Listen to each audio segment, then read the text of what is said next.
This podcast is brought to you by PNP Games, your online source for everything video games. Please visit their website at pnpgames.com or at their 2 retail locations in Winnipeg, Manitoba.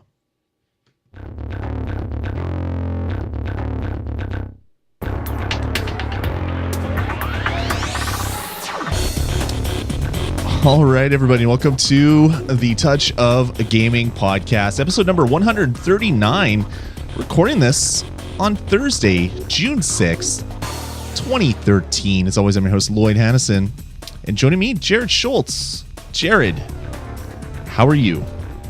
I'm fantastic, Lloyd. Wow. Feeling much better than last week. How are you? I'm doing well. You took a second there. I'm like, oh, did I not unmute his mic? And I'm like, no, he's unmuted. You're just being slow, Jared. Sorry about that. It's because of all the blood you gave today. Your body's just not running properly. Yep, I'm thinking a step slow from donating blood. That's it.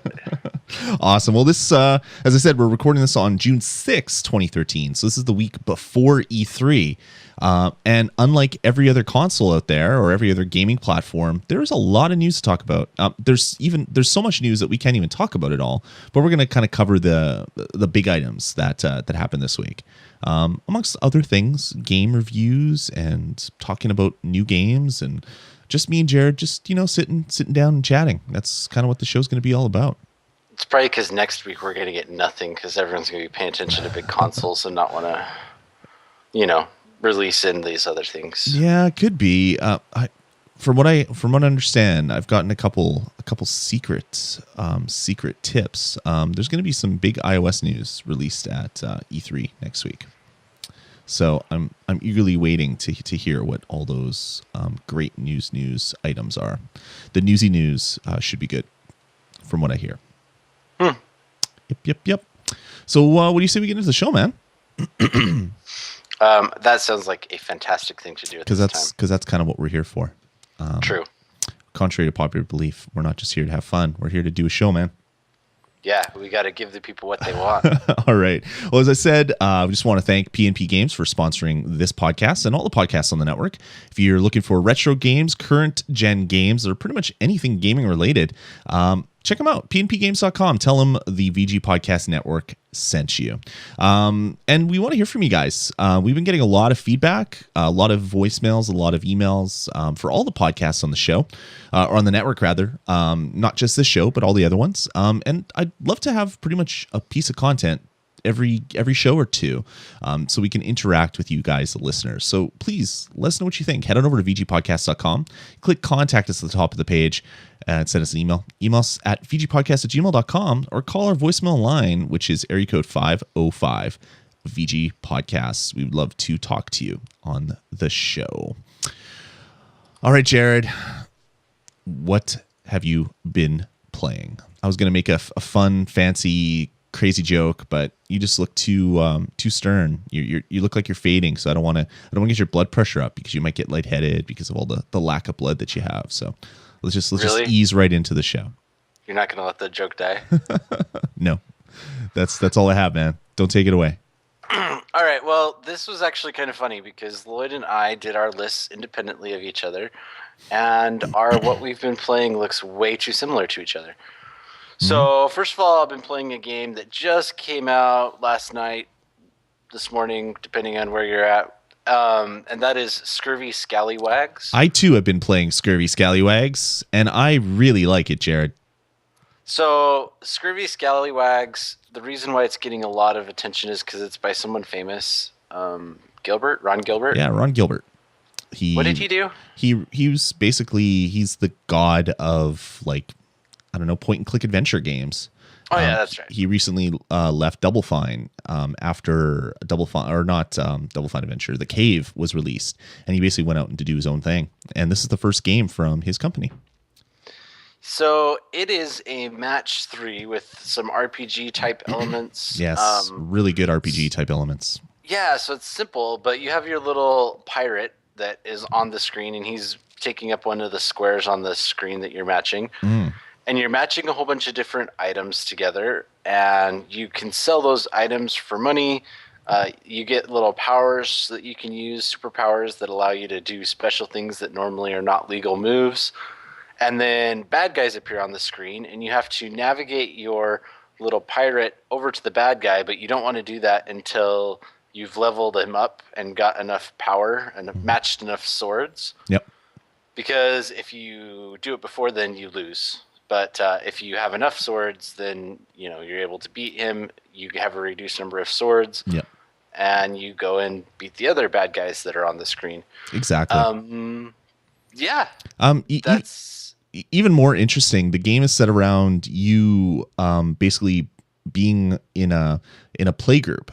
Like you're a member of a play troupe, and you're actually giving a performance, and you are playing a pirate on stage, and the whole game revolves around your manager or whoever's running the thing, basically telling you that you're not doing enough.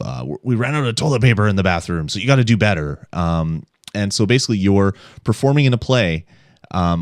Which is represented by a match 3 puzzle game. It's really weird. But what they've done is, as Jared said, like you're matching items.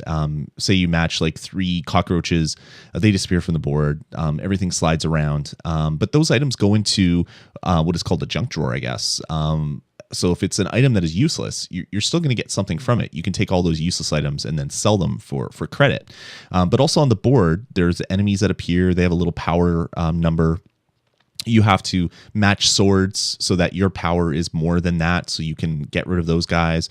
There's special items like nails or sails or boards, and then you can use those items. They're kind of quest items. You can use those to build ships, which give you basically other power-ups. They do different things. Your character levels up. You can use when you level up, you can use your level up points to add to your different skills. So much more than what I thought would be there at first look. Like I was like, oh, it's another match 3 puzzle game clone, blah, blah, blah, blah. Then I started playing it and noticed that there's multiple layers of depth in this game. And I'm really, really enjoying it. I've played it for about an hour, maybe an hour and a half. And I kind of want to go and play it right now.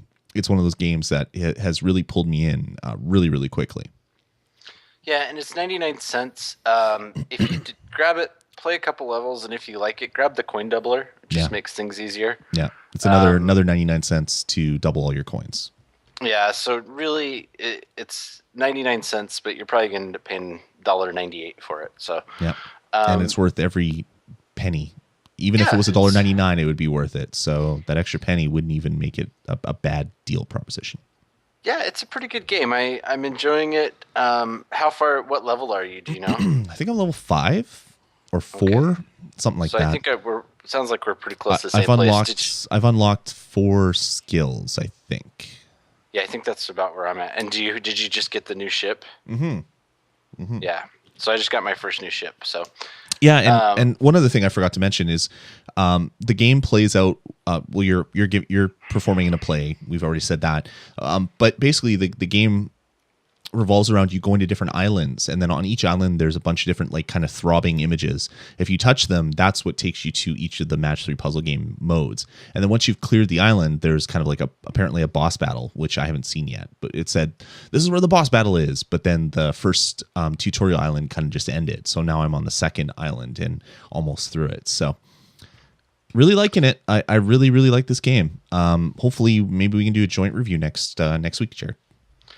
Yeah, we might want to do a joint review of the next game we're Definitely. going to talk about as well. I need to get a little bit more play into this one if we're going to do a joint review, because it's a good one as well. Yes. So the second game I've been playing this week, and this one I've been playing a ton, is Warhammer Quest. Yep. So Warhammer is obviously kind of, Dungeons and Dragons, Warhammer. It's in that whole group of tabletop RPG games. That's right. And from an era long ago. Yeah, I don't even know what they are. So growing up, I actually never did play Dungeons and Dragons. Oh, really? Wow. No. And you're such an RPG geek too, so I would have thought that would have been like right up your alley. You love you love like Japanese RPGs type thing. It's true. Yeah. So Warhammer Quest, for $5, it's by the Rodeo Games. It's by the people that made Hunters 2. You get your basic 4 characters. So you get a dwarf and a wizard guy and an archer guy and a marauder who's kind of a mix of a little bit. And it plays as kind of a turn-based, top-down, I guess, strategy-type RPG game. Yep. And you're in different rooms, and suddenly you'll get attacked by all the normal tropes. You'll get snotlings and orcs and goblins and basically spiders and bats and all sorts of things. Yeah, just kind of the normal things. And you always have the option to either work on the story quest, or you can decide to go work on the other quests and just kind of level up your guys and get extra loot. The dungeons are a little linear. Every once in a while they'll have like one little room that you can go off and do something different in, but not really very often. But then there's kind of 2 different phases in it. There's the phase of just exploring, and if you're exploring, then you can expand the map and go into new places. And then there's battle. So if you're actually in battle, you can't like run away to an area you haven't been to yet. It just doesn't allow you to do it. If you put your guys there, it won't expand the map. So there's kind of those 2 different modes. So you get into battle mode, and then you exchange turns and try and beat them. And yeah, there's some really, really good strategy. It can be a little difficult.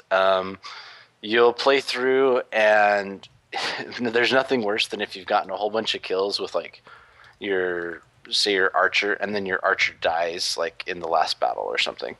Because if they die, at least on the difficulty I'm playing on, you don't lose them, but you do lose all the battles that you fought with him that time, and so you get no experience. And so if you're trying to level your guys, that can get a little frustrating. But I mean, it's nice that the game is challenging. Right. It looks really, really, really good. At least that's my opinion. You look at it, and it's beautiful. It's really cool to look at. And then may I just say my absolute favorite animation is when you go into a city. Yeah. Do you know what I'm talking about? Yeah, it's like a book, and then the book kind of opens up, and it's like a pop-up book, but it has kind of like the animation from like the Game of Thrones intro where all these things are kind of growing out and gears and stuff. Pretty cool.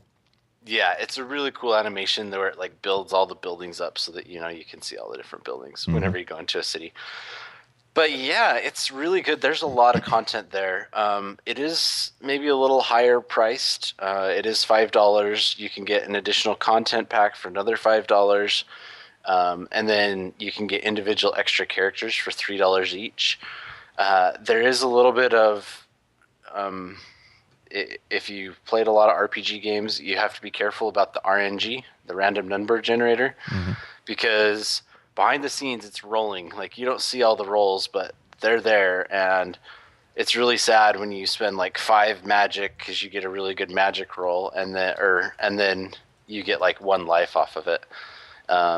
Or you do one of those ones just with the big random number generators. So you have to kind of watch that, and sometimes it might be better to go ahead and take something that has a smaller max, as long as it has a higher min, so that you're not at the mercy of the random number generator ruining you. Because I've had quite a few times where I thought I was going to kill a monster and I just can't roll to beat him, and then he gets another turn and is able to damage me more. Sure. Really good game though. Really excited. Just it's one of those games for me that I sometimes will have just a round going, and when I just have a couple minutes, I'll go and move a couple turns, and it works for me because I have the iPod, so I'm not having to use it as a phone too. So really great game, Warhammer Quest. We'll probably do a more complete review next week is the hope. Yep, definitely. But yeah, it's more expensive. It's $4.99, but it's definitely a lot larger game that you'll get a lot of enjoyment out of. So, yeah. And then the last one for me that I put on there was Nimble Quest. I've still been playing it. I know that Lloyd gave up on it I just like to play a couple rounds every once in a while, and I've keep trying to compete in the arena. We've kind of slipped a little in the arena. I think we've lost some players that are helping us get up there a ways. But we are still getting 20 tokens pretty much every time, and I am now to the point that I have no idea what to do with all my tokens. I'm over 200. Oh, wow. And I have no use for them because I've already unlocked all the characters, and the only way I was using them before was to get really long runs and paying that really high prices to get the continues. Mm-hmm. Because if you use it like 5 or 6 times, it gets up to like 32 and then like 64 tokens. Right. But now that I've unlocked them all, it's like, what's the point? I don't know what to do with all my tokens. So that's kind of maybe a bad side and something they need to figure out how to, reward you with something. Let it so you can do something with tokens. But yeah, I think I have like 3 guys that are 3-star or maybe 4. So I'm getting there slowly. Yeah, so that's what I've been playing. Lloyd, what have you been playing? Well, the 2 that I've been chatting alongside you for sure have been kind of the ones that I've been spending the most time on. I've been playing a lot of PlayStation 3, doing some reviews for the bonus stage, so I haven't had as much iOS game play as possible. I was a big Simpsons Tapped Out fan. The whole snake whacking quest kind of really destroyed my love for that game, so I haven't been playing it that much, but I've picked back up what is it, Skylanders Islands or whatever it's called. Lost Islands. And I've been playing that again and getting into that and realizing how stupidly expensive everything is as far as in-app purchase currency is in Skylanders. So I've been playing it for free and having a really good time kind of doing that as kind of my daily play thing. But I picked up another game from a developer that we tend to love here on the ToG. We talk about a lot of their games, and it's called SlamBots. I'm going to be reviewing this episode, but it's by Retro Dreamer. I won't get too much into it for right now, but I'll be doing a review of that on the rest of the show. Also picked up some other things. Oh wait, we didn't talk about KOTOR, did we? No, because it launched after we recorded the show. Knights of the Old Republic came out. Star Wars Knights of the Old Republic, a 10-year-old BioWare Star Wars RPG, probably one of the best Star Wars games ever, hit the App Store for $10. It is absolutely stupidly, amazingly priced, and I've been playing a little bit of that as well. The controls are not bad, which is surprising. I fully expected to be like this on-screen D-pad, and they've kind of gone with sort of a hybrid sort of thing where you move by dragging your finger anywhere on the screen. If you want to open an item, you can double tap it or tap it to select it and move to it.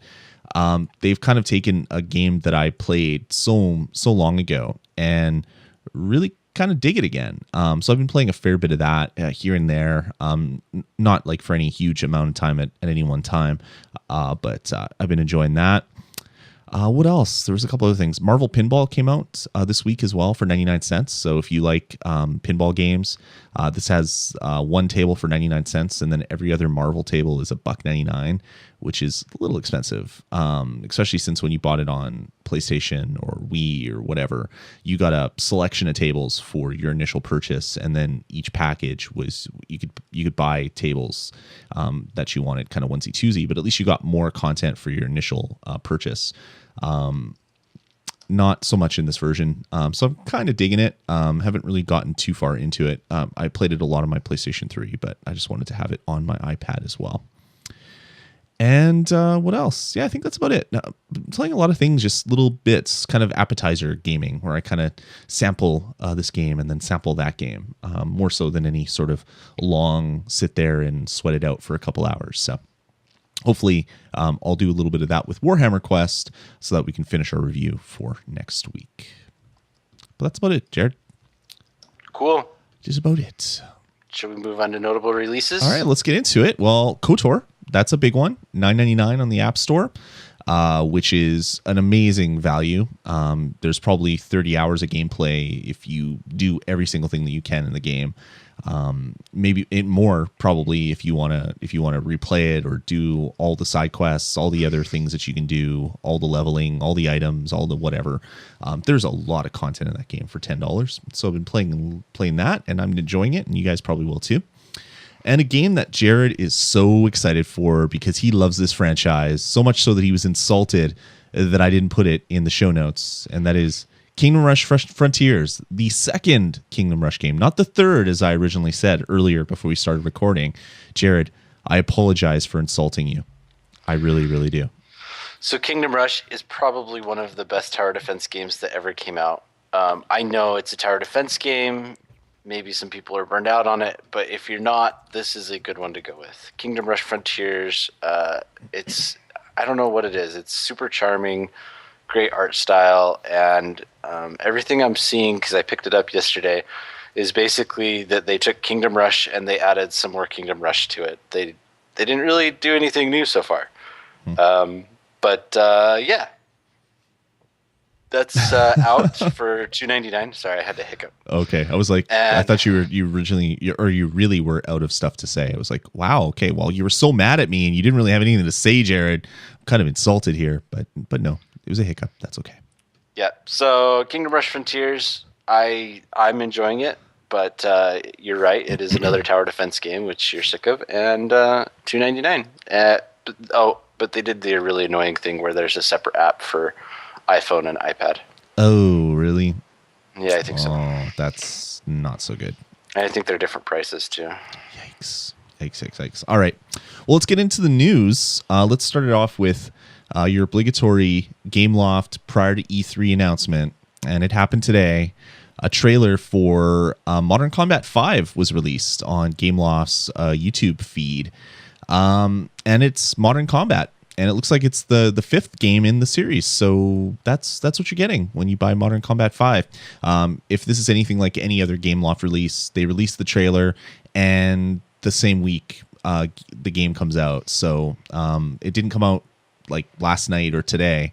So maybe on the weekend, maybe kind of a, here we go, E3, let's kick it off with a bang type thing. Modern Combat is obviously their Call of Duty ripoff or themed game where you run around with a gun and shoot people in the face and kill all the bad guys. This one looks really, really good though. I guess the engine that they used for this video, really, really high poly count, some really great graphic effects. It looks almost like BioShock Infinite in some of the areas. I was kind of like, wow, that looks really good. Then I realized that they're probably playing this on some Android gaming tablet, which uses like the Tegra 3 or something. So if you are on an iOS platform, so either your iPad or your iPhone 5, it might not look as good as the trailer. They haven't said what the trailer was recorded on. I would probably assume that, but who knows? Maybe they found some extra power out of the iOS platform and were able to push those kinds of visuals on your tablet or your phone. But looks good. I'll probably wait for the 99-cent sale, as I do with every other Gameloft game, unless this one comes as a free game, similar to some of the other ones where you have to wait to do things. So I can see where you'll clear a room and run out of ammo, and then you have to wait like 10 hours for your ammo to recharge, something like that. I could see them do that in a freemium title. We'll see if that actually happens. So Modern Combat 5. I know, Jared, that's not your cup of tea, so you're probably not going to be picking that one up. Not a chance. Didn't think so. All right, moving on to something that you just did pick up, and now if you were to pick it up now, if you waited, it is now too late.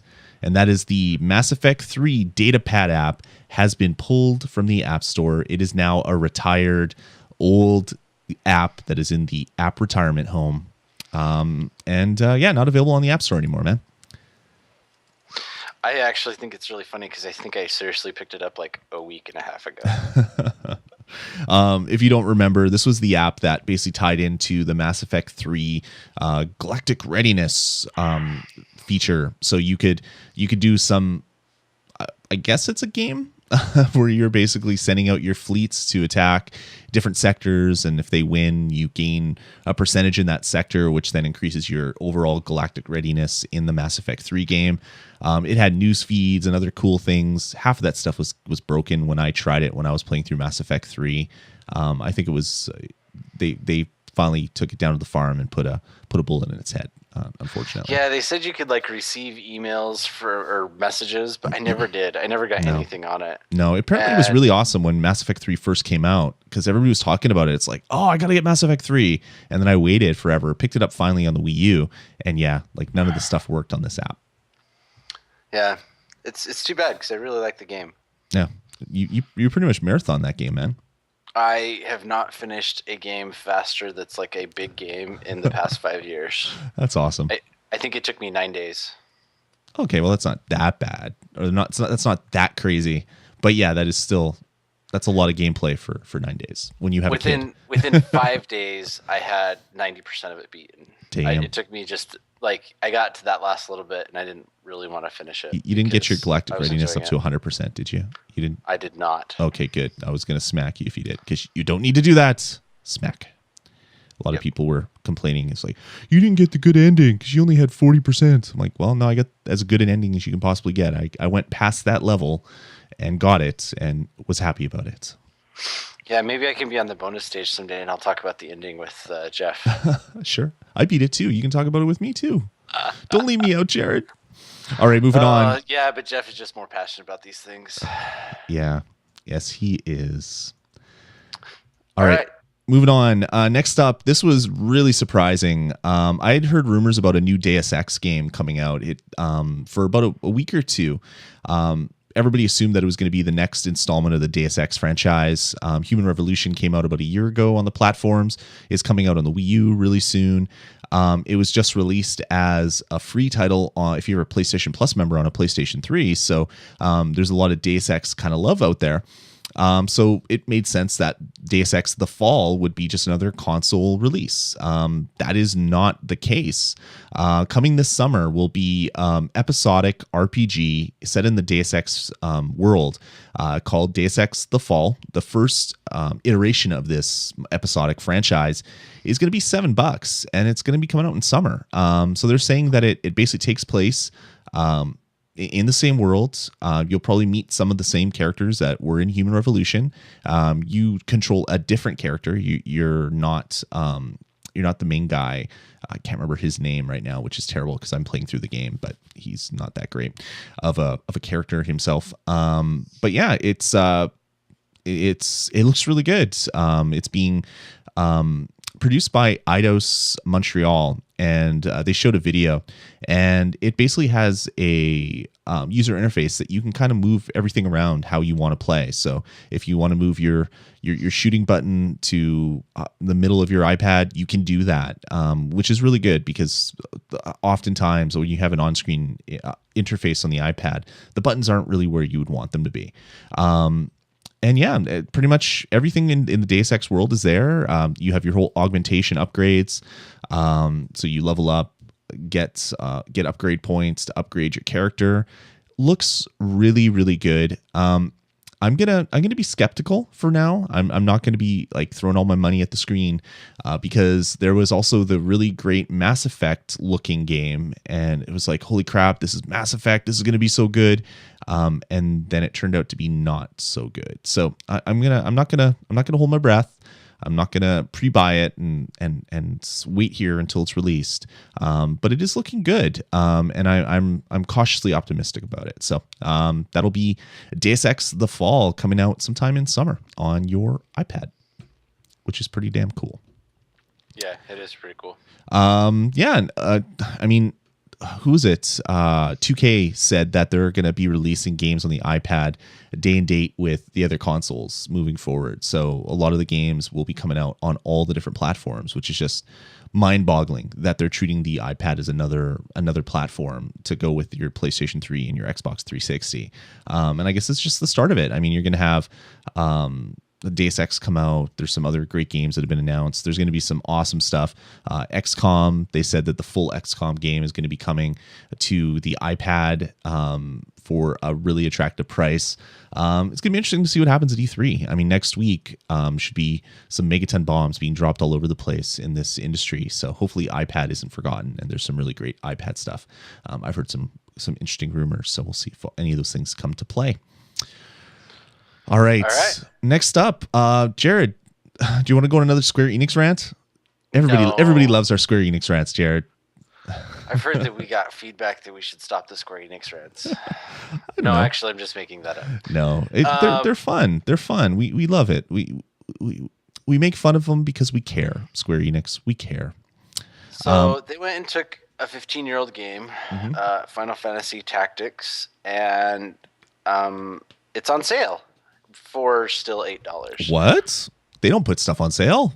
Actually, they do. Yeah, well, the thing is $8 would be probably a good normal price for this game, I would think. Yep. $8 is kind of, I can recommend it to people at $8. Yeah, definitely. So even though I own it on, I think, 2 other systems, I went and bought it again. And I know I'm not going to play it because it's going to take so many hours to actually play and enjoy it. But whatever. Did end up buying it for $8. But not only did they do this, but they actually made it look better, because previously it had just been the exact same game that came out and looked about like PlayStation graphics did, which were great, 15 years ago. Sprite based kind of stuff with an overlay. Looked pretty interesting. Yeah. So it looks a lot better. It looks like they tried to clean things up to just kind of bring it up to normal. Yeah. They also added cloud saving, which is really strange because it's not a universal app. So I guess it means I can delete the game, and if I re-download it, I still have my information, but it's not like I can switch between my iPod and my iPad. So anyway. Yeah, it's a great update. I mean, the fact that they took every single graphic in the game and redrew it to look better. They changed the font so it's not this kind of 8-bitty font, which really didn't fit this game in the way that I like 8-bit. I like retro. It didn't really fit the original release of this game. They made it look cleaner. The fact that it has cloud syncing is a huge bonus. I mean, it's a large game, and you might want to delete the game from your iPad to install some other games, but then get up and play it again. Now you don't have to really leave it on your iPad because you're worried about your save game. You can basically delete it and do things like that. And then the 50% off sale is just kind of gravy. It's $8 on the iPhone and $9 on the iPad. I just can't believe that they're not universal in this day and age, but whatever. I mean, Square Enix. Let's rant about their non-universal apps, Jared. Oh, okay, no, we're not going to do that. But yeah, I mean, it's pretty awesome. I'm really digging the look and feel of it. I kind of hope that they do this kind of update to some of the other games, which are kind of iffy looking, and bring them all in line, and then lower the price and keep it there. Don't raise it back up to $18 for the iPad version, because that I could buy the DS version and have way more fun with it than playing it on my iPad because I have physical buttons for $20. So. Yeah, it's kind of hard because, you want to bash on them, but this is actually an okay move by them. Yeah, no, it's really good. So I think that it's just appropriate for us to give credit where credit is due. So we'll applaud Square Enix today until they do something ridiculously stupid next week. Exactly. All right, speaking of ridiculously stupid, Jared, let's talk about this one, because it could be good, but it could be ridiculously terrible. Plants vs. Zombies 2 was announced, which is a good thing. Coming out July 18th, which is an amazing thing. That's the month out. It was announced that it's going to be free to play, which rings all sorts of warning bells in my house. With the whole Real Racing 3, the whole I need to repair my car. Oh, it's going to take 10 hours, just like if I took it to a body shop. So I better go wait at a coffee shop for my car to get fixed. That whole garbage thing, I did not like that. The fact that Plants vs. Zombies is going to be free, I'm hoping that they do it a little bit better, that the in-app purchase wall doesn't kind of come screaming towards your face as quickly as it did in some of their other games. But I'm interested I'm excited for it, and I'm interested to see what the freemium, punishments are going to be with this game. Well put. Yeah, and the cool thing is it is coming out in a month, and we'll see what happens. You guys are having fun in the chat room. It's true. Everybody's changing names. This is fun and distracting, but in the best possible way. All right, so let's get about Dude for News. There was some other stuff, but we rambled on long enough about news. Let's talk about some games. Jared, you have a humdinger of a game review for us this week. Why don't you talk about the game that you want to review? Sounds great. So my absolute favorite, no, not this at all. So last week a game came out called Merchant to the Stars, and I looked at this and I thought, it has terrible 8-bitty terrible. 8-bitty is charming. It has extremely charming graphics. Thank you. And it's kind of strange, and I thought, hey, maybe this will have the same appeal as a Kairosoft game.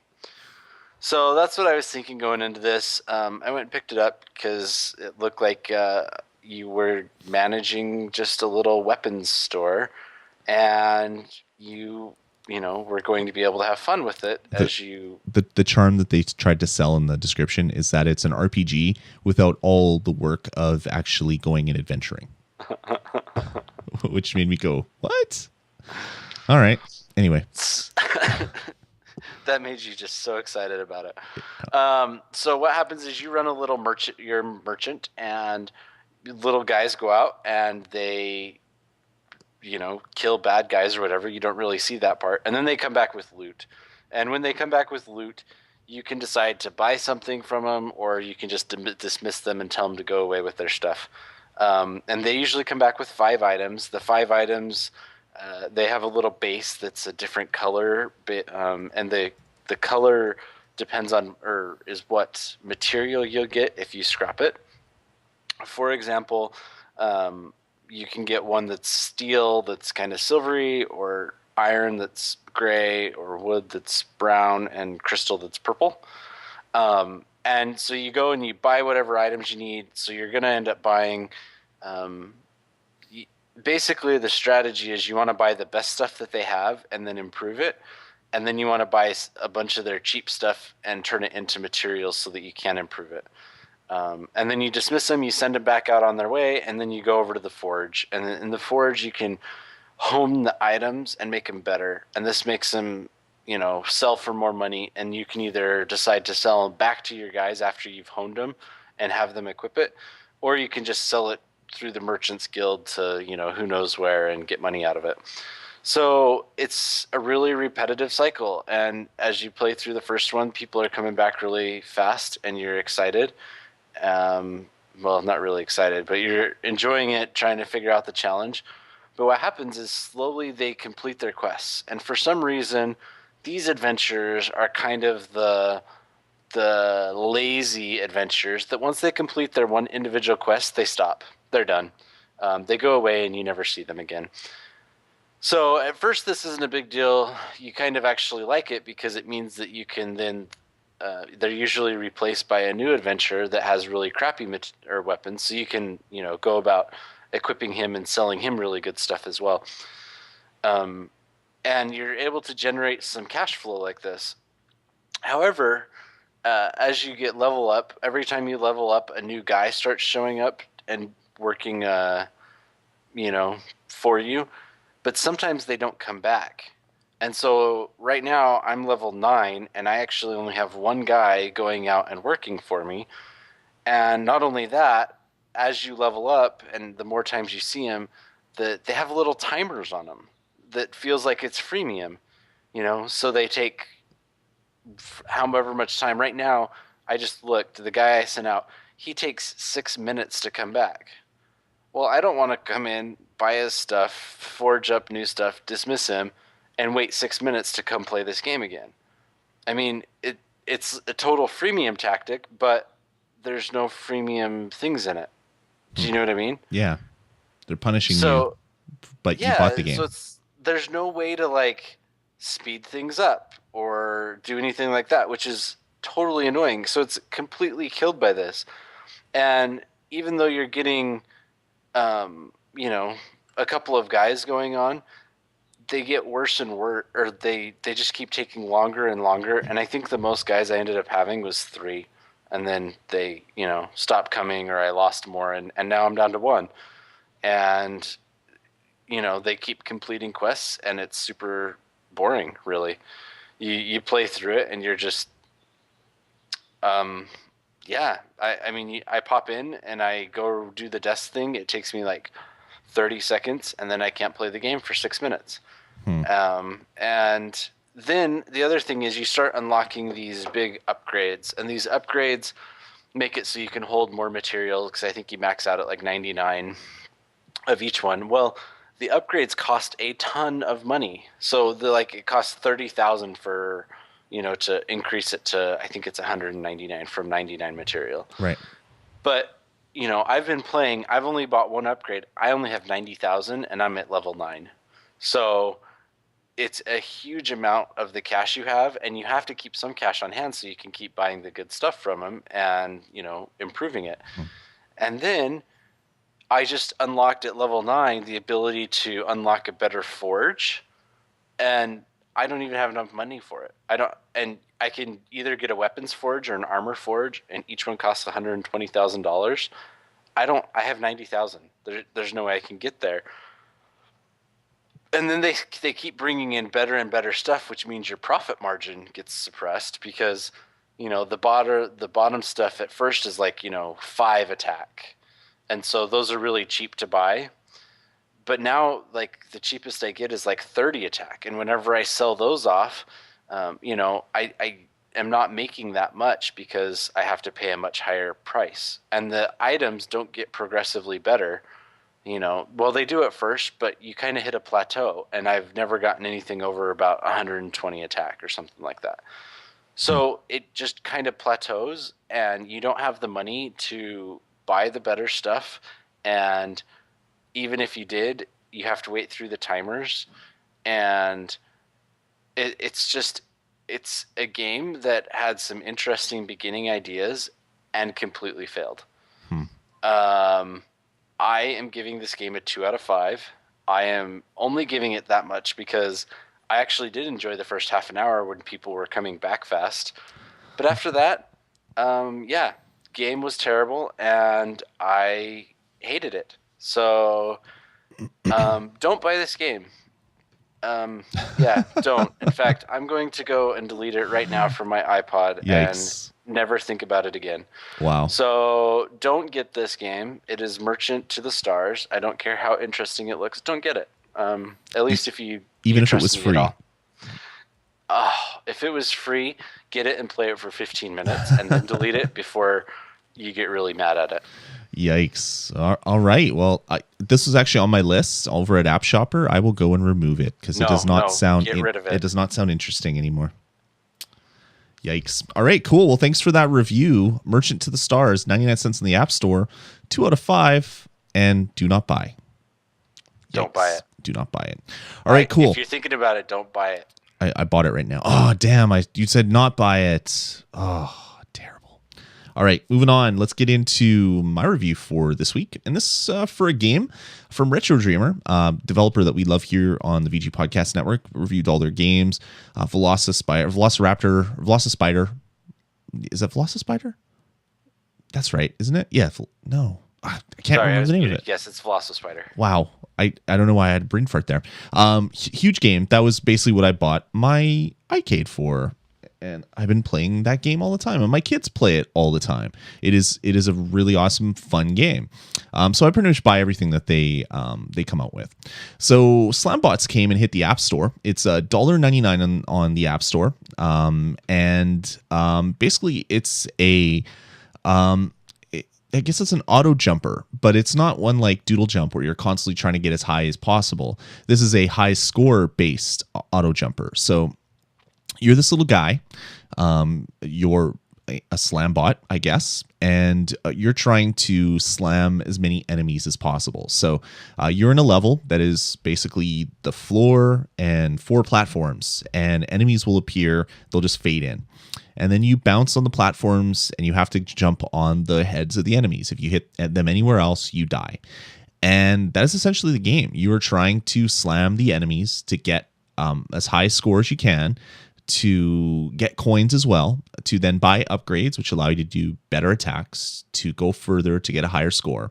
So it's essentially just you chasing a higher score, which isn't a bad thing. I like those kinds of games. This one, I don't know. Something about it just doesn't seem balanced to me. Basically, the screen where the platforms are, the space in between the platforms, it's like four platform widths. So it's like platform, 4 blank areas, another platform. So when you're bouncing around, you're basically dodging left and right pretty quickly to get around these things. The platforms don't stay static. Sometimes they shake and then they'll have fire, or they'll shake and then they get cracked. So when you bounce them, they disappear. There's power-ups that will appear as well. Power-ups range from useless to okay, to really good. And that is essentially it. So basically what happens is you bounce on an enemy, a flying enemy. He loses his wings and then walks around on the bottom. If you don't get him fast enough, he turns red, grows wings, and then launches himself up into the air. And then randomly will come down and try to hit you. So he doesn't appear. He basically just falls. So that gets a little bit annoying. This is called SlamBots because there's a slam mechanic. So when you bounce on enemies, you get a certain number of points, and you get coins for every progressive enemy you bounce on before hitting the ground. So what you want to do is knock the wings off a bunch of enemies so they're all on the bottom, and then bounce on them all in succession so you get a high multiplier. But the game has a slam gauge. So if you touch the screen, you go down really fast, but you don't jump as high when you bounce off the enemy. So, and that gives you pretty much double points. So if you want to get a super high score, you're using the slam button to slam on these enemies.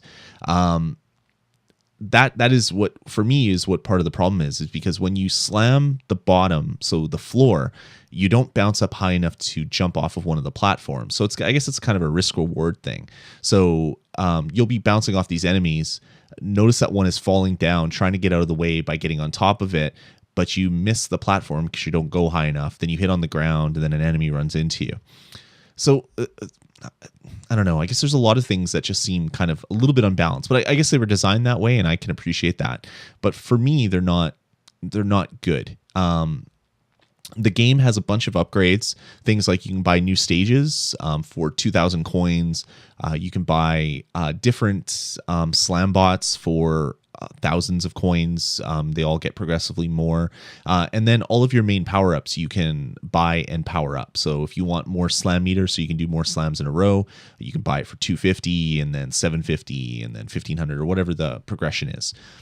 Coins are really hard to get. So on average, I get maybe 40 to 70 on a good run. Obviously, if I do really good, it gets higher. This game does have a coin doubler, except the coin doubler is $3. So if you want to buy the game and buy the coin doubler, this becomes not a 99-cent quick pick up and play game. It's a $5 game. I don't know. I like, Jared, how much was the red coin in or the red gem thing that was in NimbleQuest? Was that $3 as well? Was that $2.99? No, it was $5. Remember? It was $5. That's right. So yeah, but the better comparison is Duckers here because that was also by them, wasn't it? I believe so. Yes, it was. That Duckers game, because wasn't that one, I want to say $1.99 or $2? Yeah. So yeah, that is a little high price for me. I ended up paying it in the NimbleQuest, but it did feel a little expensive. It looks like the coin duplicator in Duckers is just $2 right now. Okay, it may have been $3 at some point, but right now it's $2. So yeah, $5 feels a little high because I don't know. I know that they want to eat and everything, but I want, like, I'll buy everything. I bought the coin doubler because I want these guys to keep making games. I love their design aesthetic. I love their games that they put out. Just thinking about people out there when it's a game where it's quick and the rounds last maybe 30 seconds before you die and then try to get to the next one. It seems like there's an awesome core of a game here that just needs a little bit of tweaking to make it really awesome. I like it, but I'm going to wait for some updates to see what they plan on doing to kind of fix it and maybe make it run a little bit better. Like, I mean, the game runs fine, but to kind of make the I don't know, the balance maybe tweaked a little bit, because for right now it's not to my liking. But I know a lot of people are loving it. It's getting some really great ratings and doing well in the App Store. So maybe it's just a game that's not for me. Anyway, so that's SlamBots by Retro Dreamer. I'm talking bad about it, but it's not a bad game. I want to put that out there, that I don't dislike this game. It just has some issues which are causing me to not enjoy it as much as I would hope. So I'm going to give it a 3 out of 5. And some games we revisit them when they have big updates. If this game actually gets a really big update, this will be one that I want to revisit, because I'd love to see Retro Dreamer sell 100,000 copies of this, 10 billion bajillion copies of this. I'd love to see them have a hit on their hands and then make games forever, because their stuff is always really fun, quirky, and really fun to watch. So that's SlamBots, $1.99 on the App Store. Check it out. 3 out of 5. All right, man. Mr. Jared, I think that's going to about do it for this episode of the show. Better about do it. My voice kind of hurts. It's from all that giving blood. Yeah, that's probably exactly what it is. I don't even know what that means. All right, guys, we want to hear from you. Head on over to VGPodcast.com and let us know what you think. We have a forum. VGPodcast.com/forums is our forums. We'd love to see more people there chatting with us. We chat about all sorts of games, what we're playing, sales, all sorts of things. Check it out, VGPodcast.com/forums. Join us. And I still need someone to play Combo Crew with me. No one ever signed up to play Combo Crew with me. Isn't that sad? It is kind of sad, Jared, but maybe not for the reasons you're thinking that I'm going to say right now.